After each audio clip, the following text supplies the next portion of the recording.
This is Timber and Almost Live. We're coming back from Ottawa, Ontario, Canada, the capital of Ontario. The capital of Canada for my U.S. counterparts who are all listening.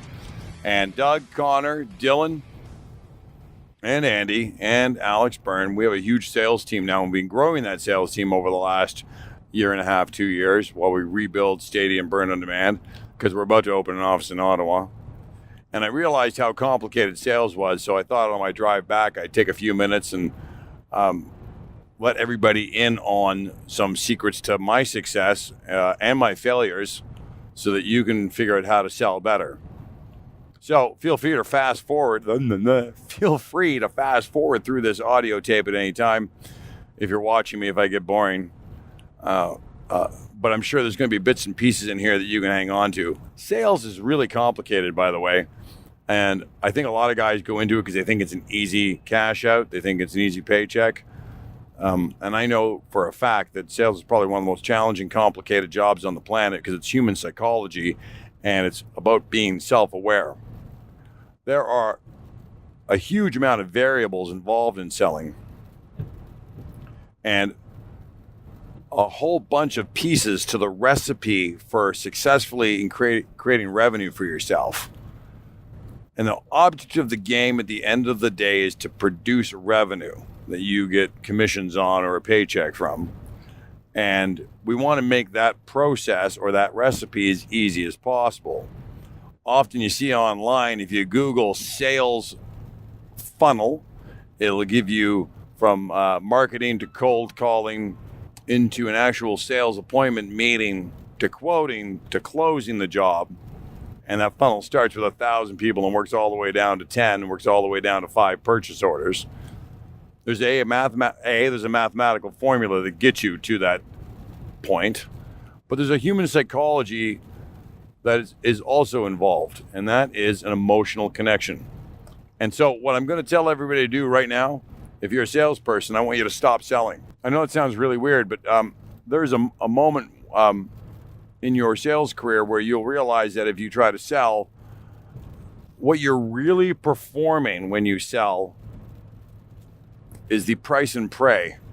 That's a methodology and a theory that the more you price, the more you pray, the more you pray, the more you get. Where if you take a different approach and stop selling and start becoming friends, you're going to find yourself in a better position to figure out where or what's going to happen to your price, your estimate, your quote, your tender during the process. I know it's hard to believe that your price doesn't matter and your quote doesn't matter. There's always a cheaper way. You realize you can buy a loaf of Wonder Bread at your local variety store at 4 o'clock in the morning to make your bacon and eggs after a wicked night of poker for about $5 a loaf. And you can go to a local crappy grocery store and buy that same loaf of bread for $2.50, or you can go to your fancy grocery store like in Ontario, a Longo's or Food Basics. No, they're a cheap store. A Longo's and buy a loaf of bread for $7, and you can buy a loaf of bread at the No Frills store for $1.50 on sale. And it's all the same loaf of bread, but you're paying a different price for it. So if you want something cheaper, you can always find it cheaper. So every client tells you too expensive, and the reason why they tell you too expensive is because you're not their friend. So I'm going to talk about friendship today. I'm going to tell you all, please, just stop selling. Okay, the number one thing about sales is you can't take yourself too seriously. And you got to have a wickedly strong ego and great self-esteem. And not arrogant, a good ego. Not arrogant, a good ego. Remember that. So you have to have a good ego and good self-esteem. And you better be able to laugh at yourself every day. And by the way, if you're not laughing at work every day, or if you're not having fun at work, you probably got a problem anyway with your career and you should change it. Or change the company you're working for. Because if you can't giggle, don't go to work. That's my theory. Anybody who's in your office who's dead silent, quiet, not giggling, not laughing, not having a good time at work, that sucks, and it sucks to be there. So make sure you're having a good time. So sales is a big, huge, complex thing, and I know it's hard. but I'm going to drill down to the bottom of your funnel, which is the place where you start making deals with people. And I'm going to let you know that your price doesn't matter and your quotes don't matter. And I know it's really hard for you to fathom that all that time and effort you're spending on your estimating and your quotes and your specs and covering off all the agenda. This is all an accounting practice, not a sales practice. And it really is irrelevant to the deal. My old man used to always say paper gets in the way of a good deal. It's true. The quote is irrelevant. It is purely for conversation purposes. Very much like when you were a kid in the playground, and there was 4 kids in the sandbox in the far corner, and you're the new kid at school. It's grade 3, first recess, and you're trying to make friends. They aren't letting you become a friend when they tell you to go away. We don't want to play with you and your toys. They didn't do that because they don't like you. They didn't do that because your toy is crappy or you didn't have the right toys. They did it because their friendship circle's full. When they already have a group of friends they're hanging out with, nobody wants to let you inside that friendship. So if you understand, before I talk about friendship, and you're going to stop selling because I can't handle you selling anymore. Every salesman stop selling. Stop using the word salesman. You're a friendship creator. So before I start talking about how we create friends, I want you to know that out of everything you quote and estimate, when you get down to the bottom of your funnel, 50% of everything you quote is a budget for next year. Your customer isn't going to do it. Now, they don't tell you this, by the way. Shh, it's a secret. But 50% of everything you do, they're just trying to create a budget. They're trying to see how much things cost. They want to figure out what's going on with the market, what it's really worth, why they would do it. And they're going to not tell you that. And that job isn't going to happen for 1, 2, 3 years or never because it was just a budget. That's 50% of everything you do is a budget. 25% of everything you do in quotes and estimates that you hand to your client are going to your competitor. And then you ask yourself, why is 25% of everything I quote going to my competitor?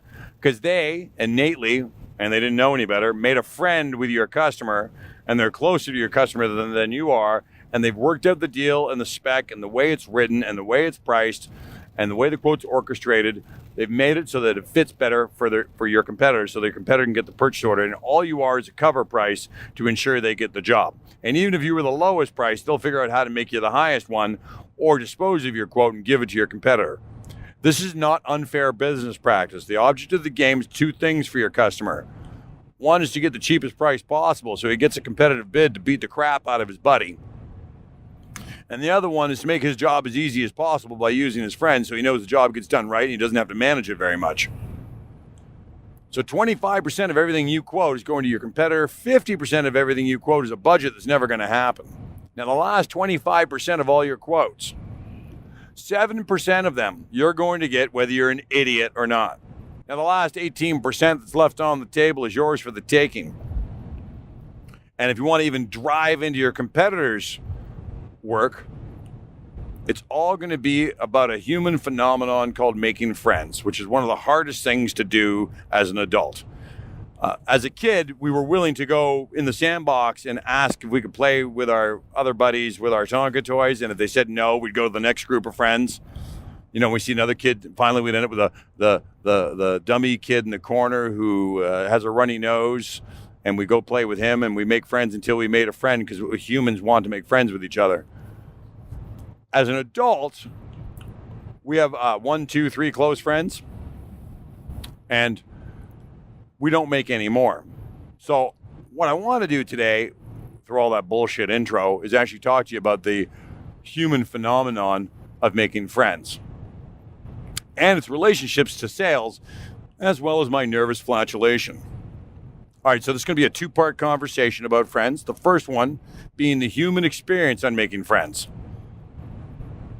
And the second one is on how to make friends inside a sales environment. So I want you to stop selling. You got to acknowledge some truths. 1, friends like to help other friends. And 2, friends like to work with friends. And 3, familiarity is part of a great customer experience. We want to feel like we know the person we're doing business with. Friends and familiarity create an opportunity to create a customer experience. You know, it's funny, in today's world of social media, you can admit that our Facebook page and our Instagram accounts, We have dozens, if not hundreds, of people that we assume that we can call friends, but they're not really friends, right? You know that. And we only have one or two that are close. Psychologically, as humans, we only have room for a few friends that are really emotionally connected with us and have familiarity to us. It's innate within us to have friends, true friends. But typically, we can only have one or two. That's because all we can afford to have emotionally and physically the time will allow us to have is one or two friends. So now as a salesperson, you got to understand that we must go against human nature and create a larger circle of friends to increase our business. So it goes against human instinct to go make a shit pile of friends. It really does. It's really hard to do that because when we have one or two on an emotional level and a time level, we're full. And salespeople have to train themselves how to make friends outside of the human experience. So I have 2 or 3 close friends, and my job is to make now 100 close friends, or at least give a semblance that they are. And I don't want to make this sound icky. This is where you get that icky salesman thing going on. But our job is to make more friends than what we need inside our economics, inside our businesses. The business relationship you create inside your company will actually drive economic growth for you. But we need to take the sales element out of it and make it more intimate. And never mind the fact that your company will become awesome because you do better business with friends than you could ever do with a client. So remember, we subconsciously have our friendship circle and it's always full. And when we need a friend, we can make it. And then you go, so why would I want to make new friends? Well, as a salesperson, let's assume it's a challenge to make friends innately when your friendship circle is full. It's actually really hard. It's actually one of the hardest things you can do as a sales guy. This means we have to train ourselves to make more friends when we don't want to. And by the way, making friendships is like breathing. Once you have enough oxygen, you don't do anymore. So now I got to ask you to breathe heavier, harder. I got to ask you to make friends more so than when you've ever done it in the past, beyond your friendship circle. Funny, as a child, right? We made friends super easy. And as an intellectual, emotional, mature adult, no way, it's almost impossible to make new friends. No luck, no how. Making new friends as an adult is really complicated. It's one of the most fucked up things as an adult because we actually don't know how to make new friends. We actually lost the ability to make friends. And now, as a salesperson, we have to train ourselves how to make friends on command. Isn't that weird? And we don't want to sell. We want to make friends. Now, some of us naturally have a difficult time making new friends, never mind making it our job to do so. It's so hard to approach somebody even at a party and say hi and say, do you want to go to lunch next week? Do you want to go play golf? How would you like to get together for a glass of wine? As a man to a man or a man to a woman, that's really, really difficult. Adults just don't make friends that easy. Never mind doing it as a job or on command. Most of us naturally have a difficult time making new friends. Never mind making it our job as a salesperson, which we're going to take that out of the equation. We make all these phone calls every day. Instead of making friendship calls, it's so much easier if we just call as a process of selling, a cold call. We call it, hi, it's Tim Byrne. We're going to sell you something. Ironic, most of us hate selling, but it's easier to sell than to make friends. This is really a complicated philosophy and a complicated psychology to think that you actually, as a sales guy, that I don't want you to be anymore, don't want to call up anybody and say, oh my God, John, how are you and your wife? Do you want to go have dinner? Because that is, you're risking failure on an emotional level to yourself. In comparison to going, hi, I'm Tim Byrne from Stadia. I do door and glass. Would you like to buy anything from me? And they go, nope, sorry, don't got any work for you today. That's a lot easier failure to accept than to ask John, hi, John, it's Tim Byrne from Stadia. I was wondering if you'd like to have dinner tonight. Because if he said no, he's saying no to Tim Byrne in comparison to saying no to Tim Byrne, the sales guy. It's funny, right? We have a choice when we pick up the phone. Are we a friend or are we a sales guy? Now, the risk is higher making a friend in comparison to the risk of calling as a sales guy. Because the no as a sales guy is easier to take than the no as a friend guy. Funny, right? So I get it. sales sucks and nobody wants to talk to a salesman. That's why I want to go for the friendship. And yes, the chances is that failure is just as high as a friendship thing, except you're actually playing on that emotional opportunity. Your best client is a client you have familiarity with, a friendship with. It actually makes better business. You'll find that even inside of your corporation, your inside staff all have a better experience and a better business experience with people that they like. It's funny too, when the client talks to you, they would rather talk to you as a salesperson than talk to you as a friend. Why? It's easier to tell you to fuck off and not deal with you as a customer than it is to tell you, I don't want to deal with you as a friend. Because they actually instinctually know innately, without actually being self-aware, that telling you to go away as a friend hurts more. This also leaves the opportunity that they may actually see you as a friend.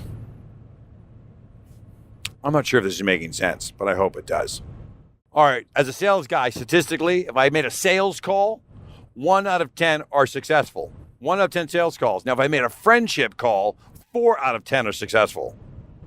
Yet we would rather flog ourselves with a product and a sales guy rather than a friendship. Why? Here's the metaphor so you can understand this a bit better. When you're a kid standing in the schoolyard alone, you found yourself in need of human contact or friendship. Kinship. It's a natural thing you want to do as a human. It's actually a necessity for humans to make friends because being alone just sucks. So as a kid, you reach out and you shared your toys or a snack or even a joke, made fun in class, or a game that you wanted to play, baseball, tag. Some commonality that created a bond, something that you were both familiar with. Let's say as a kid, that's what you wanted to do. Thus, you make a new friend. A friend was created the next day when you showed up to school. It's why those other people gravitated towards you, because of the toy, the snack, the game. They were familiar to you now. They had a bond. Once you had enough friends, you actually stopped making friends. Weird, right? Once you had enough friends in school, you actually stopped making them. You actually, when other people came into your world, you actually probably hurt them by telling them to get lost. You blew them off. You know, when another kid came into your circle, if your friendship circle was already full, you made fun of them to keep them out of your friendship circle. You just kept them back. It's normal, right? You fill and then you're done and you've got emotional content. You got friends. We used to say back then, you know, the other kids were being cruel. They weren't being cruel. It was just being human. Kids do that to each other because they had enough friends. They just didn't know how to express it any other way. Okay, so now let's get back on track to selling, which I don't want you to sell anymore, which is really ironic to this whole speech. As an adult, if you know your friendship circle is full, naturally, we think innately, why make more friends? This is why some salespeople have roadblocks to developing new business. It's the friendship portion of it that makes the problem. Psychological. It's also why the customer blocks your efforts to be a friend, because it's easier for them. Remember, business friendship create business opportunities. We just create roadblocks. It's just like the kid in the schoolyard, right? Friends create opportunities to have fun and camaraderie. So then the question is, how do you make friends, new friends as an adult?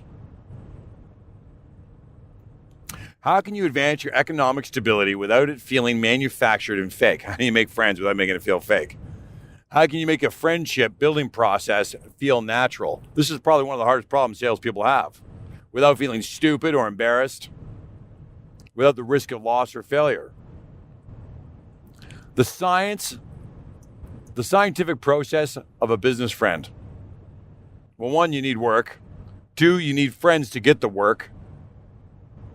And 3, you need an emotional connection to have a friend and familiarity. And 4, you need to be vulnerable to create an emotional connection. So the friendship process starts with vulnerability.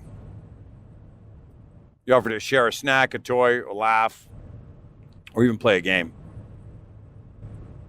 It's just like when you were a kid. Same thing as an adult. You got to be vulnerable. And yes, you may have to be rejected now and then. Not everybody's going to want to be your friend. That's why you're only allowed to have 25% of the work you get. Now, let's make this all connect to the phone calls and the meetings you have and the cold calling you do that sometimes makes it hard for you to create a friend. So calling a customer. Stop selling and start being vulnerable. Allow the customer to become emotionally connected to you through verbal, non-work related connectivity and familiarity. Don't talk about work. It sucks. The customer, and you'll know when this happens, becomes emotionally connected to you, and your customer will naturally connect to you as a friend, innately. It'll be normal. It's allowed to happen. It'll only happen 25% of the time. So 2.5 calls out of 10. Now, after you create that emotional connection through a vulnerability, you can actually start talking about work.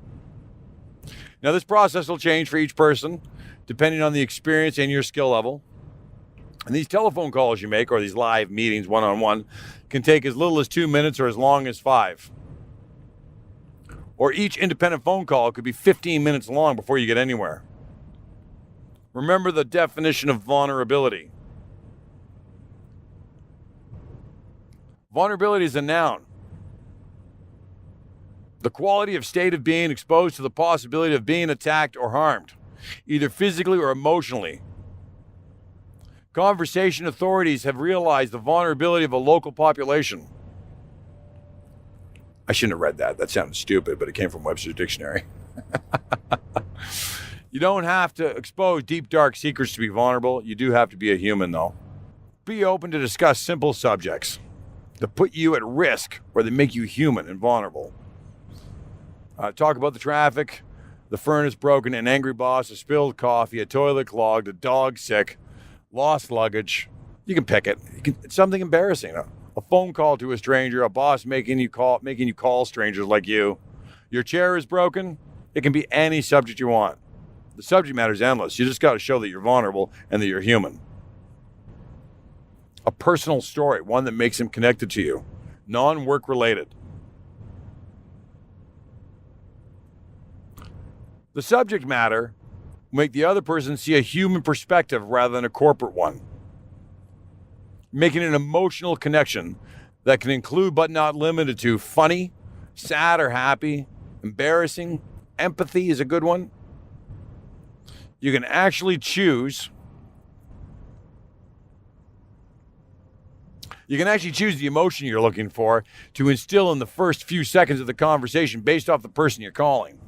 So you can actually figure this out within a matter of seconds. So what you're going to consider while you're making this phone call is the gender, the age of the person, the location of where they are, time of day, and professional position. So remember this when you're making these phone calls. Vulnerability equals emotional connection. Emotional connection equals friendship, kingship, and then that equals future work. The science, and yes, it takes practice. You know, it's funny, eh? Wayne Gretzky never said he was a better hockey player. He just said he spent more time on the ice. Making friends when you already had enough is like jumping out of an airplane without a parachute. Why do it if I don't need to? I got it. It's so human. As a corporation, it's our goal to create new friends, advance our careers, and economic stability. So jump in with 2 feet to make a friend. The only way to get good at making a friend is failing. And by the way, if you don't remember when you were a kid, you failed a lot. Now, when we're friends, we will start to create deals, quotes, estimates, plans, the way we do business in a way that's beneficial to both of us, ensuring that our corporations get the lowest cost, get the best value, the fastest production time, and the highest customer experience possible. It's actually easier to make a customer experience through a friendship than it is as a sales guy. So the best way to get a purchase order is to have a friendship. The only way I can have a friendship is to have an emotional connection. The only way I can have an emotional connection is to be vulnerable with my client. Now, if all this doesn't make sense to you, I need you to do me a huge favor right now. Tim Byrne Almost Live, as you're watching me, I need you to call me at 416-984-9045 and say, Tim, help me drive my sales farther through a vulnerable moment that becomes an emotional connection so I can create friendships, that we can create revenue and jointly have a win-win situation with my client that isn't the lowest price experience. The low price experience is the price and pray method, which a lot of salespeople like to do. It's a lot easier than being vulnerable, having an emotional connection, and creating a friendship. It just is. Price lots, pray. Hopefully you get it. And the best part of that is if you price lots and pray and don't make a connection, A, you have no risk of getting emotionally hurt and having your ego beaten up. B, you can blame your corporation, your estimator, and your boss and your product. When the truth is it wasn't any of those that were the problem. It was you not being a good sales guy. There's an old saying, order taker, order maker. Order makers, in comparison to order takers, order makers, they make a vulnerable moment, which creates an emotional connection with the person you're dealing with, so that you can start a friendship, so that you can negotiate out a purchase order that becomes a win-win profitable situation for all parties.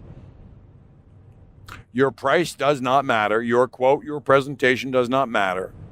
The connectivity, the emotional connectivity you have with your client matters. It's the only thing that matters. And if you're not emotionally close to your client, you're not a friend. If you're not a friend, you won't be able to work out a purchase order that has economic value or win-win for both parties. And I know that all of you are, no way, it's all about the proposal. I got to be the lowest bid. Your client will help you get to be the lowest bid. It's the way it works. I have a friend of mine named Danny Morris, and he does work at my house. And whenever we do work together, I get other quotes, and I just show him the other quotes because he's my friend, and I love Danny Morris, and I think Danny Morris does a great job. Because I have an emotional connection with Danny, I'd rather him get the work than somebody else. I like him, I like his son, and I don't want anybody else to do my work for me. So I just figure out how to make it work with him. That's my emotional connection to Danny Morris, and I have a lot of them, and I'd rather deal with people I like than deal with people that are cheaper that I don't like. Cheap and I don't like is a lot harder to do business with than I like and they're cheap. So I can make somebody be economically correct if I'm friends with them. I'm Tim Byrne. This is Tim Byrne Almost Live. Your vulnerable connection will make an emotional one. That emotional one will drive a friendship that drives a purchase order home to you. I'm going to help you become a better salesperson, whether you like it or not. You keep watching me on Tim Byrne Almost Live. Check me out on YouTube. I need you to subscribe. I need more subscribers. I want you to find me on LinkedIn. I'm always posting there. We're going to see you at the Remy Show in June. Remember, stick your head above that foxhole. Try something new for a change. You'll become a hero, I promise you. Take care.